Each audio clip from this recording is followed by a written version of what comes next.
Welcome back, welcome back, welcome back. It's your girl Denise with Real Life with Denise, and today we are going to be talking about how a 9 to 5 is so overrated.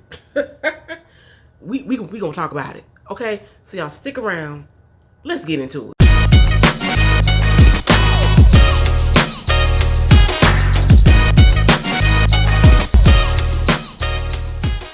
So I don't know about y'all, but I have been in corporate America for the last 18 years. And honey, when I tell you it has been a race. Now, of course, you know, you grow with time, jobs change, your financial situations change.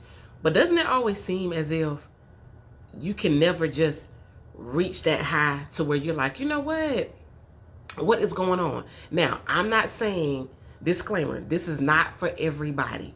But if you are like me and you desire more and you want to be in a situation where money is not an issue, where you can just not worry about this and that when you want to do something fun, that is who I'm talking to. There are some people who are blessed and fortunate enough to go the college route and find the amazing job and make all the money in the world that suits them. Now, also in saying that, it is about how you budget your money. You can make a little bit of money and live a luxurious lifestyle, right? But there are some of us who just desire to be in situations where our hard work is actually matching the paycheck.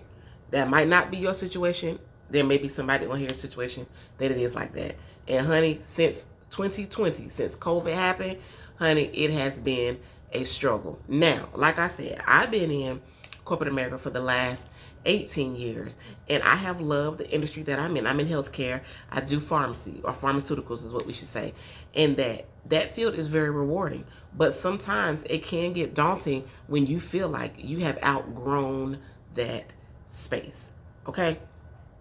And if you're anything like me, sometimes you just want to be able to have enough money after you pay all your bills to just be able to, if you want to get a Chipotle, if you want to, go get a nice Starbucks drinks and not feel like that is coming out the little bit of money that you have left.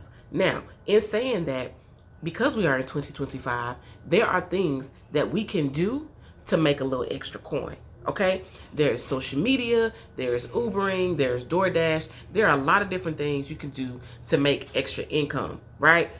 Also, in social media, what do we have here? YouTube. Okay, this is another platform where you can sit here, record your videos, and eventually get monetized, right? But the 9 to 5 that we do every day, sometimes we want that bonus and we don't want it to take 3 or 4 years to get. We want that raise and we don't want it to take 3 or 4 years to get, because when they want us to do that work, baby, we got to do it every single day, right? Every single day. We get what? Evaluations. Sometimes we get them quarterly. Sometimes we get them monthly. And honey, it be cents on the dollar. Oh, you get a, 2% here. You get a 3% here. And then when we get that check, we still don't see the difference because it's coming out in our health insurance. It's coming out in our retirement.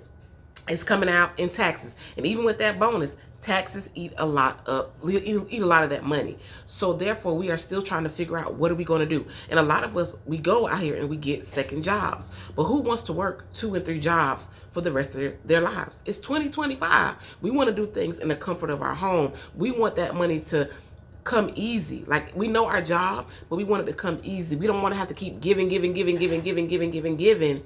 and only getting inches. A little bit back, right? So, in that, what can we do outside of corporate America to make us some money? And also, we have been born and raised to know that you go to school, you get that degree, you get that job, and then you provide, right? And there are a lot of people out here who have went to school, got those degrees, and are still struggling to find a good job that's going to pay them what they're worth. Because finding a job is not hard. Getting paid with what you're worth is. Sometimes we know that we have the intellectual property to make well over 6 figures. Some of these jobs are just not paying that, but they want all the intellectual property that we have to offer. So with that being said, what can we do in 2025 to make sure that we stop being broke? And broke doesn't mean that you just down to your last dollar. Broke can mean a lot of things. Broke can mean that you want to get your baby those new Beats or whatever, and you just cannot afford it because your bills are higher than your paycheck. So here's a couple things you can do. Again, I talked about social media. You can do social media. You can do Uber Eats. You can do DoorDash. You can do a lot of things. You can do, what's the other one that you could do? Because within social media, you have different bonuses and things that you can do with inside of that. But there is so much you can do. You can bake. You can do lemonade stands. Like, you can do it. There's ways in 2025 to go out here, get to the money, and not be broke. But we have to get it up here that we want to get out of that being broke mentality, because it does become a part of your life. When you are used to robbing Peter to pay Paul, when you are used to not having the money to do X, Y, and Z, you sit there and you live that way. But you can be luxurious on a budget. You can. You can go out here and get things here and there to make yourself feel as if you are doing, you know, you feel like you know what I'm saying, you making it, because we might have that couch in our house that we want. We may have that flower in the house on the plant stand. It's like, okay, we're doing it. But then we go back to being like, oh my God, if I only had a few dollars to do this, right? If I only had a few dollars to do that. So listen, in 2025, find something that you enjoy that can be an income producing activity, and let's get to the coin. Let's stop robbing Peter to pay Paul. Let's stop being out here feel like we got to be at that job for 25 years, knowing they ain't paying us what we're worth. We got to really, really get into our bag and do things that's going to set us over, where we can make money and we can live a comfortable life. If you are already doing that, kudos to you. If you are somebody like me who's still trying to figure it out after being in corporate America for 18 years and wanting to grow and wanting more, then let's figure it out together. Okay? And if you are already living the life that you want to live, drop some tips below so that way we can get to where you are. All right? Because this channel is for us to grow and go through life together, and to stop having a broke mindset and living a broke life and living more of an abundant life. So you guys have an amazing rest of your day. Thank you for taking the time to listen to my video and watch Real Life with Denise. Y'all, it's 2025. What we gonna do to stop being broke? See you guys in the next video. Bye, y'all.